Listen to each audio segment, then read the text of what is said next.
Hello കൂട്ടുകാരെ, എല്ലാവർക്കും സുഖാണോ? സന്തോഷമായിരിക്കുന്നോ? എന്നെ പരിചയപ്പെടുത്തിയില്ലല്ലേ? എൻ്റെ പേര് മിക്കി. എന്താണ്? മിക്കി. ഞാൻ നിങ്ങളോട് കഥ പറയാനായിട്ടാണ് വന്നത്. നിങ്ങളെ കണ്ടതിൽ എനിക്കും സന്തോഷമുണ്ട് കേട്ടോ. അപ്പം ഞാനൊരു കഥ പറയാം.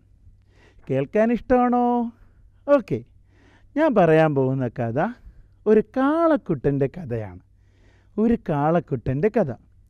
ഒരു യജമാനൻ്റെ സംരക്ഷണത്തിൽ വളർന്ന ഒരു കാളക്കുട്ടൻ. ഒരിക്കൽ ഈ കാളക്കുട്ടൻ ആ യജമാനൻ്റെ അടുത്ത് നിന്നും വഴിതെറ്റി കാട്ടിലെത്തി. എവിടെ എത്തി? ഒരു കാട്ടിലെത്തി. അങ്ങനെ കാട്ടിലെത്തിയ കാളക്കുട്ടി ഈ കാടിൻ്റെ ഭംഗിയൊക്കെ കണ്ടപ്പോൾ അവന് വലിയ സന്തോഷമായി. എത്ര വലിയ മരങ്ങളാ, എത്ര നല്ല ഇളം പുല്ലുള്ള സ്ഥലമാ. യജമാനൻ്റെ അടുത്ത് നിൽക്കുന്നതിനേക്കാളും ഏറ്റവും നല്ലത് ഇവിടെ നിൽക്കുന്നത് തന്നെ കാളക്കുട്ടൻ തീരുമാനിച്ചു. അങ്ങനെ കാളക്കുട്ടൻ നല്ല പച്ച പുല്ല് തിന്ന് ഇങ്ങനെ നടക്കുകയായിരുന്നു. അപ്പോഴതാ ഒരു സിംഹം കാളക്കുട്ടനെ കണ്ടു. തടിച്ചു കൊഴുത്ത കാളക്കുട്ടൻ. ഇന്ന് ഇവനെ പിടിച്ചാൽ കുറച്ച് ദിവസത്തേക്ക് എനിക്ക് നല്ല ആഹാരമായി. അവൻ തീരുമാനിച്ചു. സിംഹം കാളക്കുട്ടിയെ പിടിക്കുവാനായിട്ട് ഓടി അടുത്തു. എന്തോ ഒരു അനക്കം കേട്ട് കാളക്കുട്ടൻ തിരിഞ്ഞു നോക്കി.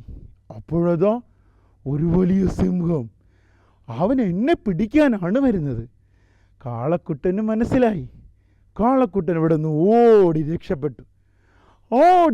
ഓടിയപ്പോൾ പുറകെ കൂടെ ആരുണ്ട്? സിംഹമുണ്ട്. സിംഹവും ഓടി വരുന്നുണ്ട്. കാളക്കുട്ടൻ ഓടി നോക്കുമ്പോൾ ഒരു ഗുഹ.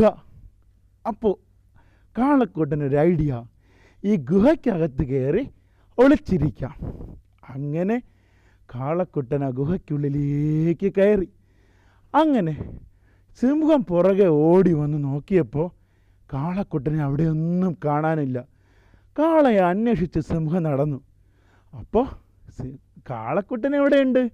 ഈ ഗുഹയ്ക്കകത്തുണ്ട്. ഗുഹയ്ക്കകത്ത് കയറിയപ്പോൾ അവിടെ വേറൊരു കൂട്ടരുണ്ട്. അവരുടെ വീടായിരുന്നു അത്. ആരെന്നറിയാമോ? കുറേ കാട്ടാടുകൾ. കാട്ടിലെ ആടുകളുടെ ഒരു കൂട്ടത്തിൻ്റെ വീടായിരുന്നു ഈ ഗുഹ. അവർക്ക് ഈ കാളക്കുട്ടൻ ഇതിനുള്ളിലേക്ക് വന്ന് അത്ര രസിച്ചില്ല, അങ്ങനെ ഇഷ്ടപ്പെട്ടില്ല. അവരെന്ത് ചെയ്യുന്നറിയാമോ? ഈ കാളക്കുട്ടനെ ഒഴിവാക്കാൻ വേണ്ടി ശ്രമിച്ചു. അതിനവർ കാളക്കുട്ടനെ ഇടിക്കാനും കൊമ്പുകൊണ്ട് ഇടിക്കാനും കാലുകൊണ്ട് ചവിട്ടാനൊക്കെ തുടങ്ങി. കാള അതൊന്നും കാര്യമാക്കിയില്ല, പക്ഷെ വേദനിക്കുന്നുണ്ട്. അവൻ തിരിച്ചൊന്നും ഉപദ്രവിക്കാതെ അങ്ങനെ തന്നെ നിന്നു. പക്ഷേ അപ്പോഴൊന്നും ആ കാട്ടിലെ ആടുകൾ ആ ഉപദ്രവം നിർത്തിയൊന്നുമില്ല കേട്ടോ. വീണ്ടും അവർ ഉപദ്രവിച്ചു. അപ്പം ഈ കാളക്കുട്ടൻ അവരോട് പറഞ്ഞു, ആടുകളെ, ഞാൻ നിങ്ങളെ എന്തിനാണ് തിരിച്ചുപദ്രവിക്കാത്തതെന്നറിയാമോ? എനിക്ക് ശക്തിയില്ലാഞ്ഞിട്ടൊന്നുമല്ല. ഞാൻ നിങ്ങളെ ഇടിച്ചാൽ നിങ്ങളെല്ലാവരും തോറ്റുപോകും. അതിനുള്ള ശക്തി എനിക്കുണ്ട്. പക്ഷേ നിങ്ങളെ ഉപദ്രവിക്കാതെ ഞാനിതെല്ലാം സഹിക്കുന്നതിനൊരു കാരണമുണ്ട്. എന്താണെന്നറിയാമോ? നിങ്ങളെക്കാളും എന്നെക്കാളും ശക്തനായ ഒരു സിംഹം പുറത്ത് എന്നെ അന്വേഷിച്ച് നിൽപ്പുണ്ട്. നമ്മുടെ ശബ്ദം കേട്ടാൽ അവനകത്ത് വരും. നിങ്ങളെയും കൊല്ലും, എന്നെയും കൊല്ലും. നമ്മൾ രണ്ടുപേരെ അവൻ കൊന്ന് ആഹാരമാക്കും. അതുകൊണ്ടാണ് ഞാൻ മിണ്ടാതെ നിൽക്കുന്നത്. ആടുകൾക്ക് കാര്യം മനസ്സിലായി. ആടുകൾ കാളക്കുട്ടനോട് ക്ഷമ പറഞ്ഞു. പിന്നെ കാളക്കുട്ടനെ ഉപദ്രവിച്ചതേയില്ല. കുറേ കഴിഞ്ഞ് സിംഹത്തിൻ്റെ പാട്ടിന് പോയി.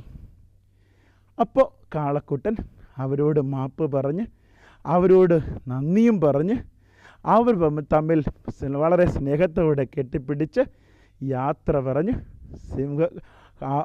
കാളക്കുട്ടൻ അവരുടെ വീട്ടിലേക്ക് പോയി. കാളക്കുട്ടൻ അന്നൊരു തീരുമാനമെടുത്തു. ഈ കാടിൻ്റെ ജീവിതമൊന്നും എനിക്ക് അത്ര നല്ലതൊന്നും അല്ല. എനിക്ക് എൻ്റെ യജമാനൻ്റെ അടുത്തുള്ള ജീവിതമാണ് ഏറ്റവും നല്ലത്. കാളക്കുട്ടൻ തീരുമാനമെടുത്തു. കാളക്കുട്ട യജമാൻ്റെ അടുക്കിലേക്ക് പോയി. പ്രിയപ്പെട്ട കൂട്ടുകാരെ, ഇതിൽ നിന്നൊരു കാര്യം നമ്മൾ പഠിക്കേണ്ടതുണ്ട്. നമ്മൾ സ്കൂളിൽ പഠിക്കുന്നവരാണ്. നമുക്ക് പപ്പയമ്മയുണ്ട്, നമുക്ക് അധ്യാപകരുണ്ട്, അവരുടെ കരുതലുണ്ട്. പലപ്പോഴും പല കുട്ടികളും അധ്യാപകരിൽ നിന്നും അകലാൻ ശ്രമിക്കും, മാതാപിതാക്കളിൽ നിന്നും അകലാൻ ശ്രമിക്കും. ഒരിക്കലും നല്ലതല്ല, അത് നമുക്ക് അപകടമാണ്. അതുകൊണ്ട് മാതാപിതാക്കളിൽ നിന്നും അകന്നു പോകാതെ, അധ്യാപകരിൽ നിന്നും അകന്നു പോകാതെ, അവരോടൊപ്പം നിൽക്കുന്ന നല്ല കുട്ടികളായി വളരാൻ നമുക്ക് കഴിയണം. ദൈവം നമ്മളെല്ലാവരെയും അനുഗ്രഹിക്കട്ടെ. Okay, bye bye, Tata.